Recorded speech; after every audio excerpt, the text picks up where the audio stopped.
Hello, students. Today we are going to do chapter number 4 from the book Beehive, A Truly Beautiful Mind.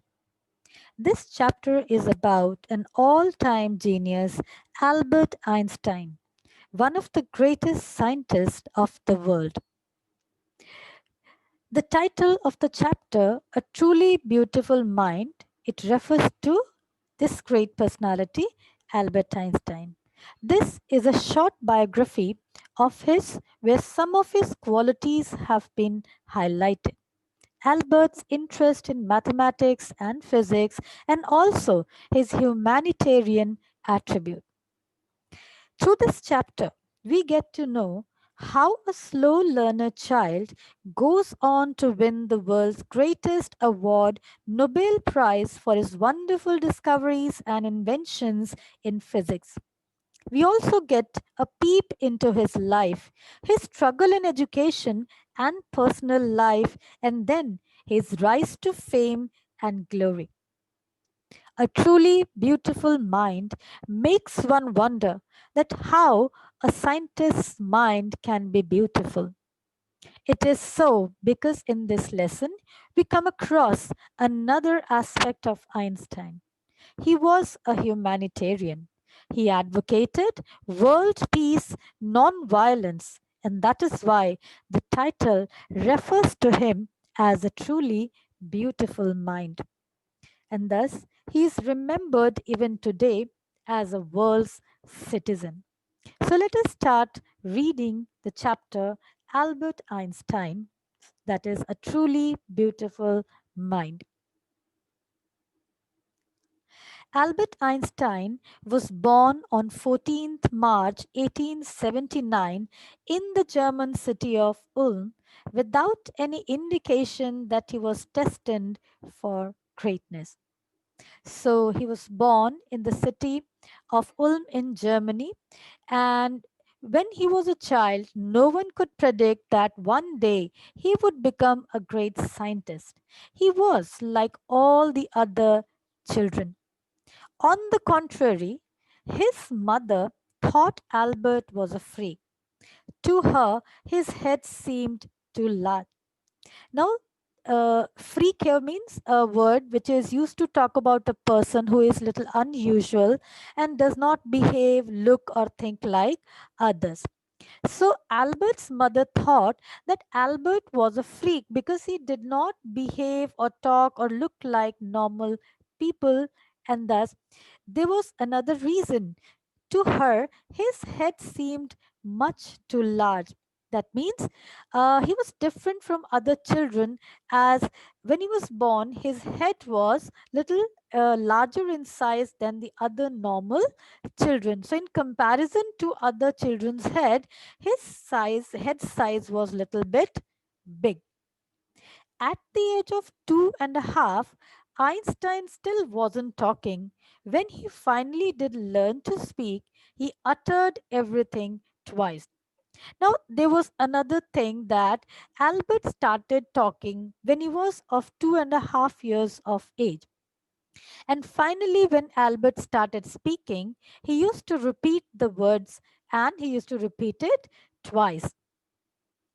Albert, he did not know what to do with other children, and his playmates called him Brother Boring. Now, at the time, Einstein, he used to remain to himself all the time.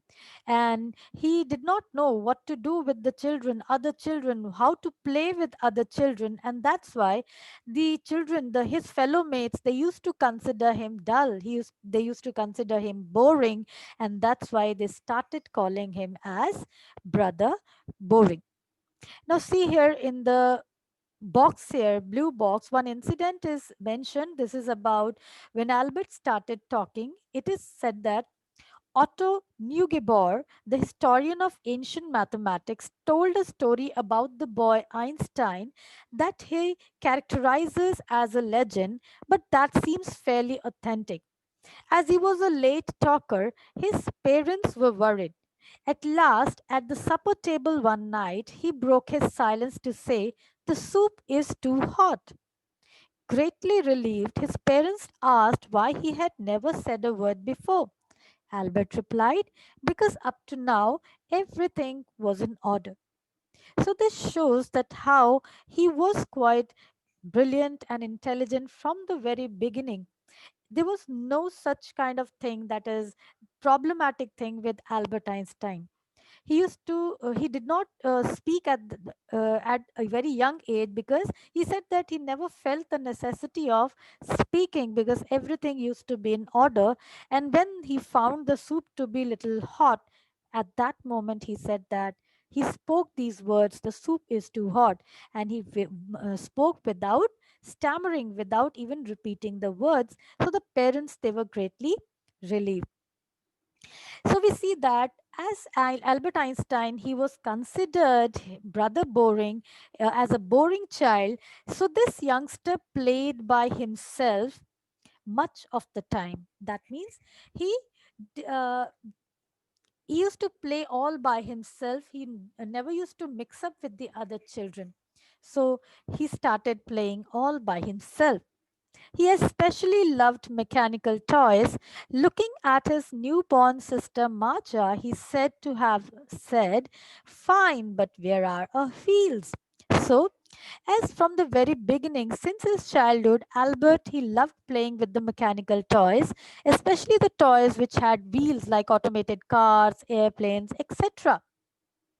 So, when his sister was born and he looked at her, he could not see her feet. And he was wondering where the baby's wheels were. That means the feet of the baby. As Einstein thought the baby to be a toy, because he used to play with the toy always. He had never seen a newly born child. And thus, when this little sister, Maja, seemed to Albert like just like a toy, and that's why he might have thought that where were her wheels. A headmaster once told his father that what Einstein chose as a profession would not matter, because he will never make a success at anything. There is an incident that how Albert he was not liked by most of his teachers in the school. But it was not so that Albert was not good at studies. He used to score good marks in every subject, but because of his revolutionary ideas about education that he supported, building on ideas, not rote learning, he was never liked by the teachers. And because of his attitude, once his headmaster had made this remark that he would not make success in his life, and thus whatever profession he chose, he would never be successful. Einstein began learning to play the violin at the age of 6 because his mother wanted him to. So, we also come to know that Einstein, or he also used to play violin. He used to love music too. And as his mother insisted him to learn playing violin, he started learning it. And he later became a gifted amateur violinist, maintaining the skill throughout his life. Amateur means doing something for personal enjoyment rather than making it a profession. So, as a hobby, when you do something, as a pastime, you do something that uh, that is referred as an amateur to that thing. This adjective is used there. So Einstein, he was a very good violinist. He learned playing it because his mother wanted him to. And all his life, he was an amateur violinist. He played the violin as a hobby, not as a profession. But Albert Einstein was not a bad pupil. He went to high school in Munich, where Einstein's family had moved when he was 15 months old, and scored good marks in almost every subject. Pupil means student. So we come to know that Albert was not bad in studies. He was a good student. He scored good marks in almost every subject. But still, one of his headmaster had remarked that he would not make success in anything. Einstein hated the school's regimentation and often clashed with his teachers. At the age of 15, Einstein felt so stifled that that he left the school for good. Stifled means unable to breathe. He felt suffocated there. Regimentation refers to rules and regulation, the discipline. And school, left the school for good. For good means forever. So, Einstein, he was although a very good subject, but he hated the strict discipline of the school. And due to that, he often clashed with his teacher. He used to argue with his teacher, and thus he left the school for good because he felt suffocated there. He was unable to study there. He did not like the strict discipline which never promoted the innate talent of the students, and that's why he decided to leave the school forever. The previous year, Albert's parents had moved to Milan. Milan, this is a city, and he moved along with his parents there. And sorry, the previous year, Albert's parents had moved to Milan and left their son with relatives. So Albert was left with the relatives as the parents they moved to Milan city. And after prolonged discussion, Einstein got his wish to continue his education in German speaking Switzerland in a city which was more liberal than Munich. So, Munich city was actually at that time under the rule of Nazis, and the schools there followed strict discipline and promoted rote learning. Albert, he felt suffocated there. He wanted to go to some other place which was more liberal, and German speaking Switzerland was quite a good place for him. So when the parents they moved to Milan, he also tried to convince his parents that he wanted to continue his education in a city which was quite liberal in all aspects. So thus he got his wish and he went for his higher education there. Einstein, he was highly gifted in mathematics and interested in physics. And after finishing the school, he decided to study at a university in Zurich. But science wasn't the only thing that appealed to the dashing young man with the walrus mustache. Walrus mustache, as you can see the mustache here, ये जो मूछ है नीचे की तरफ झुकी हुई है, इसे walrus mustache कहा जाता है. So this scientist, he was a highly gifted student. He was extremely good in mathematics and he had also interest in physics. So after finishing the school, he decided to study at a university in Zurich. Now, this scientist, he just was not interested in this subject. He was a dashing young man, means he was a very a young man, a handsome young man who was full of vigor, enthusiasm, and he had a walrus mustache too.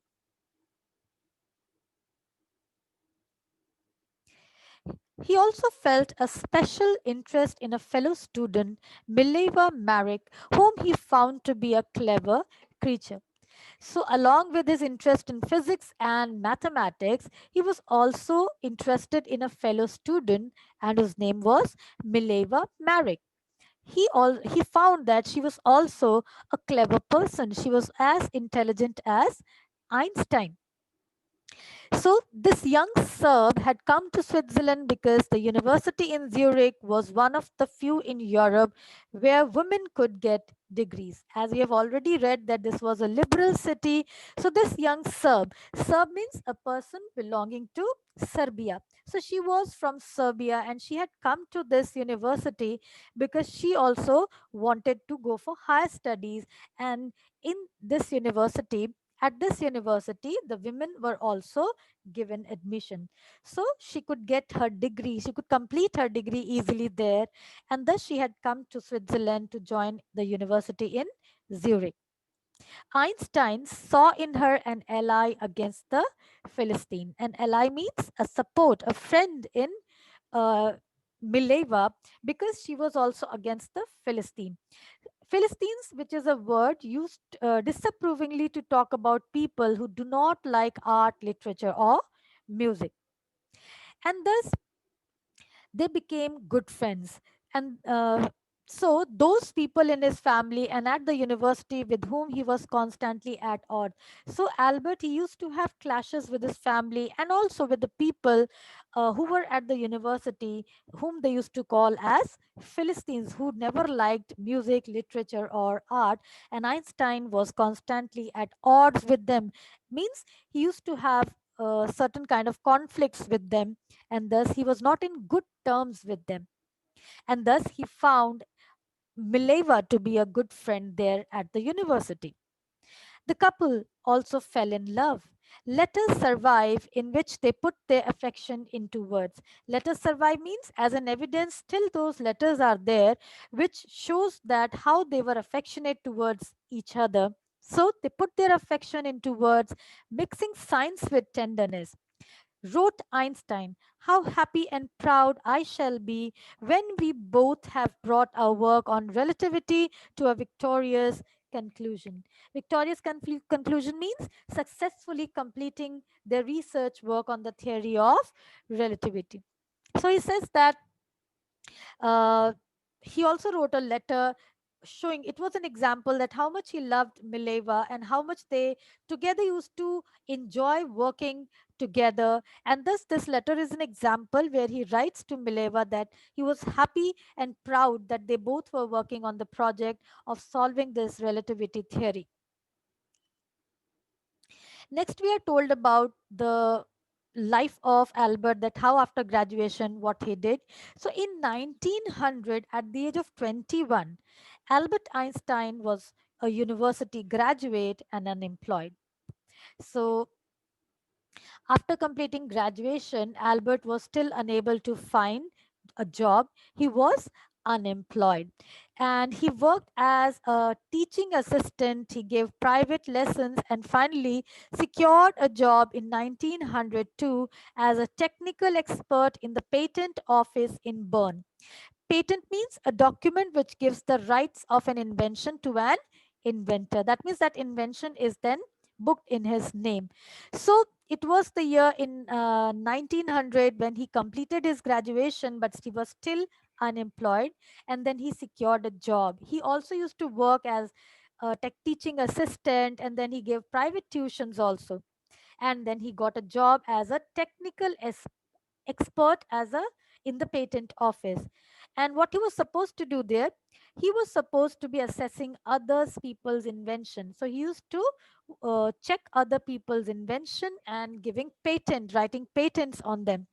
And then, so while he was supposed to be assessing other people's inventions, evaluating other people's inventions, Einstein was actually developing his own ideas in secret.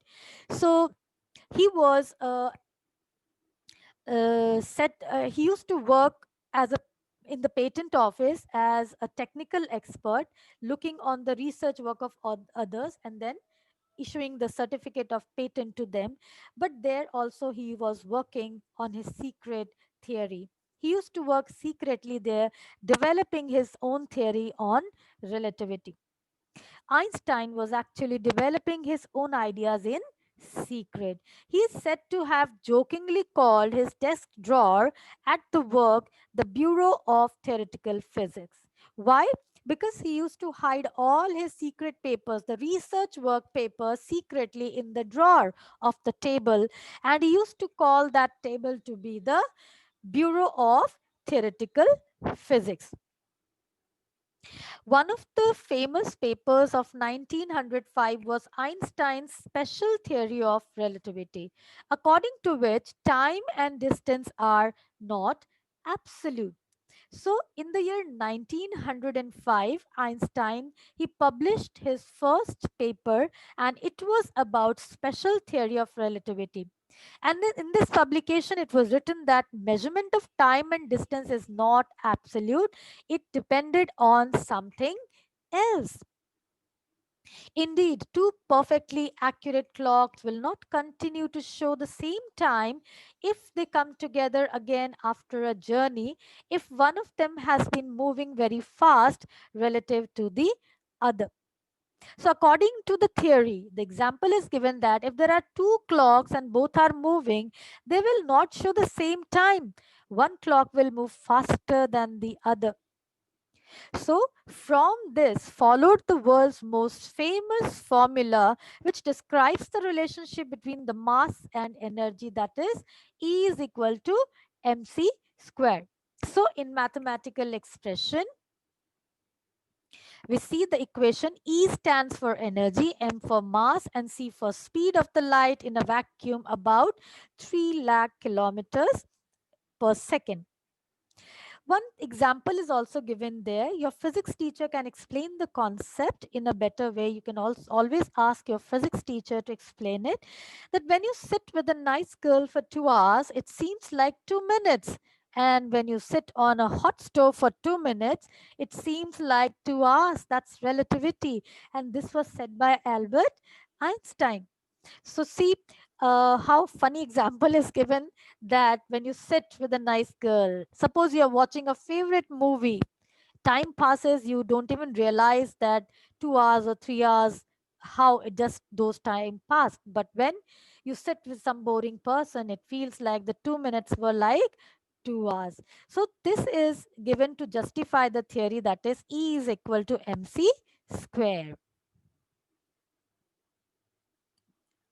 So while Einstein was solving most difficult problems in physics, his private life was unraveling. Unraveling means it was starting to fail. He was facing problems in his personal life.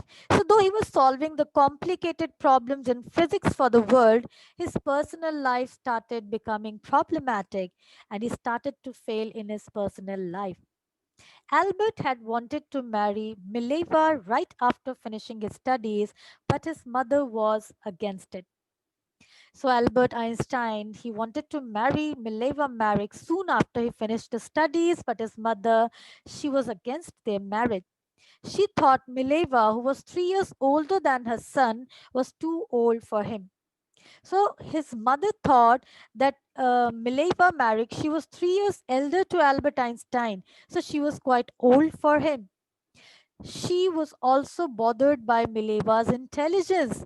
She's a book like you, his mother said. Einstein put the wedding off. So Albert Einstein's mother's name was Pauline. Pauline thought that Mileva was very intelligent to be a wife, and she told Einstein that Mileva was also like a book and was similar to him. As his mother was against this marriage, Albert Einstein he cancelled his wedding with Mileva. The pair finally married in January 1903 and had two sons. But later on in the year 1903, Albert married Mileva and they had two sons also. But a few years later, the marriage faltered. Faltered means it became a failure, became weak, and their marriage failed.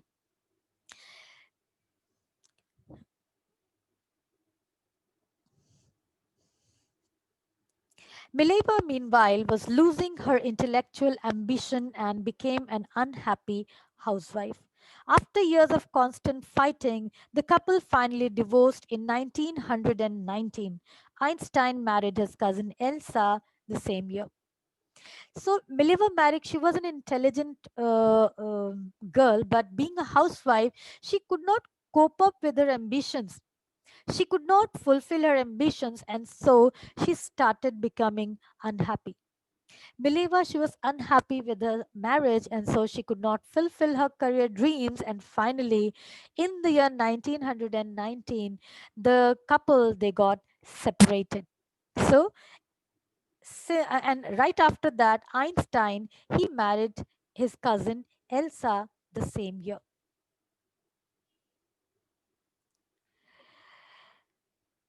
Now, on one side, Einstein's new personal chapter coincided with his rise to world fame. In 1915, he had published his general theory of relativity, which provided a new interpretation of gravity.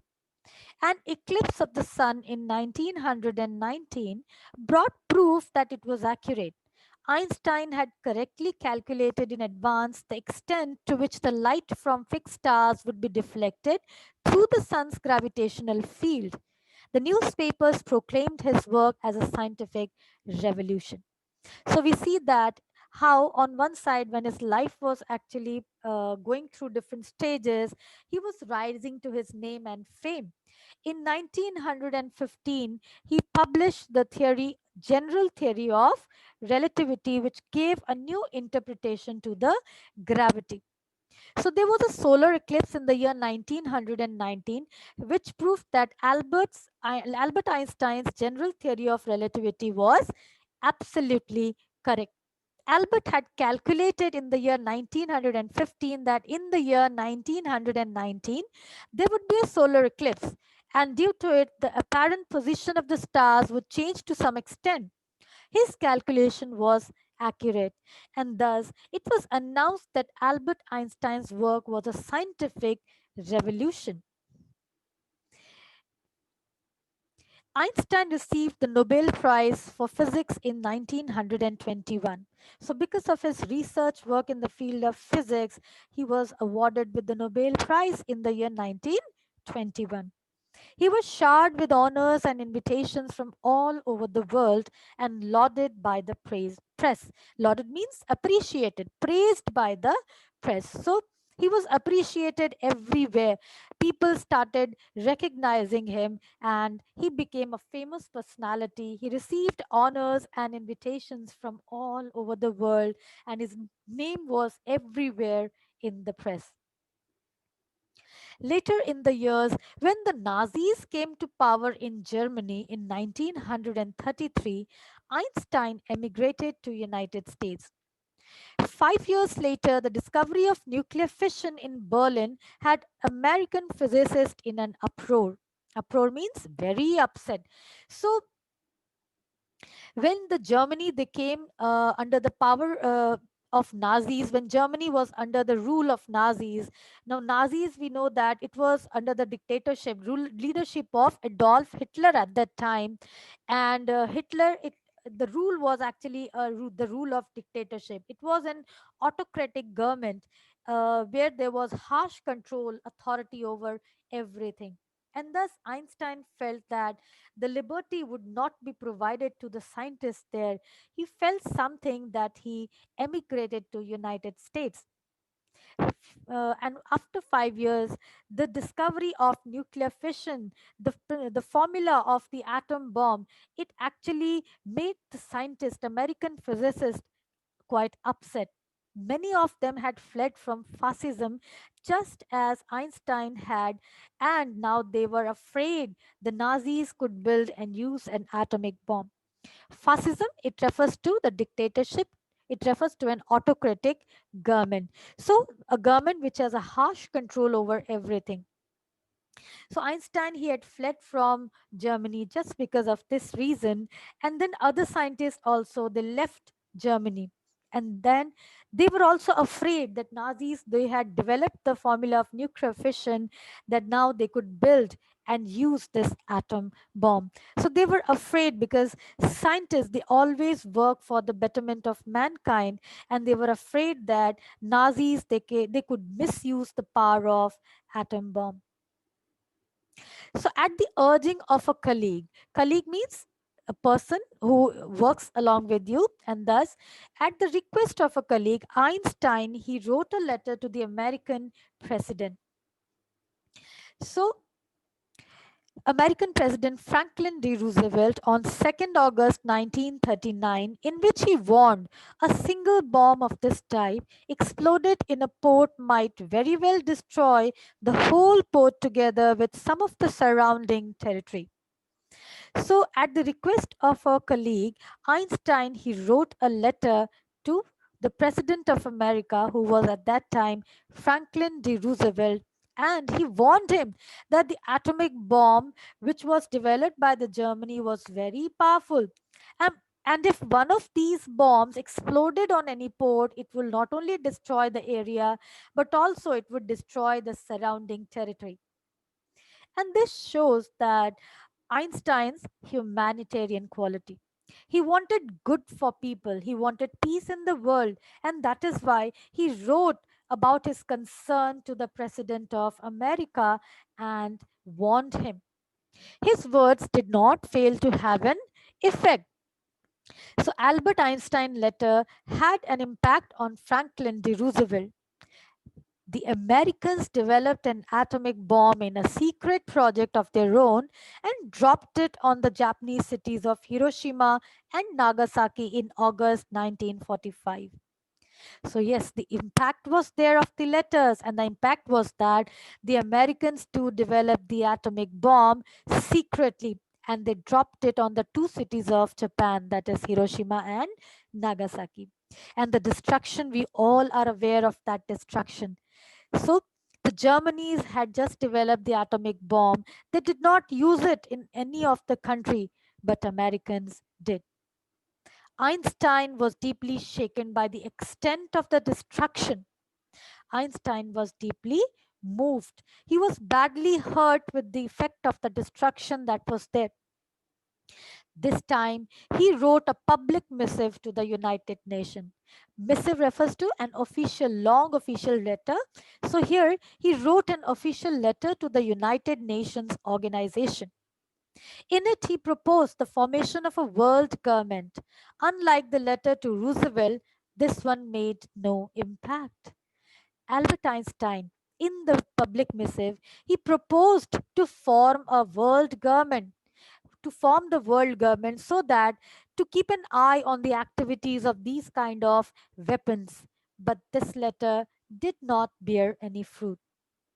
But over the next decade, Einstein got over more involved in politics, agitating for an end to the arms buildup and using his popularity to campaign for peace and democracy.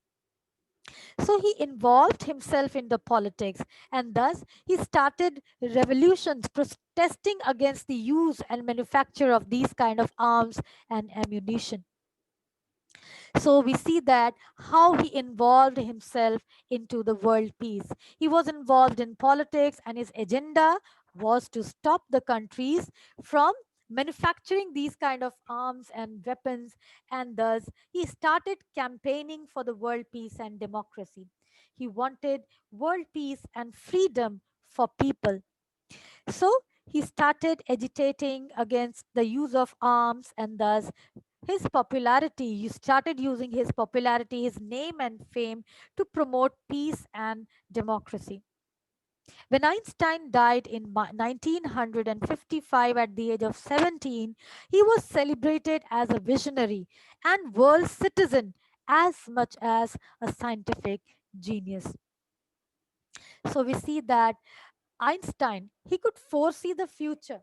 When he died in the year 1955, the world celebrated him as a visionary.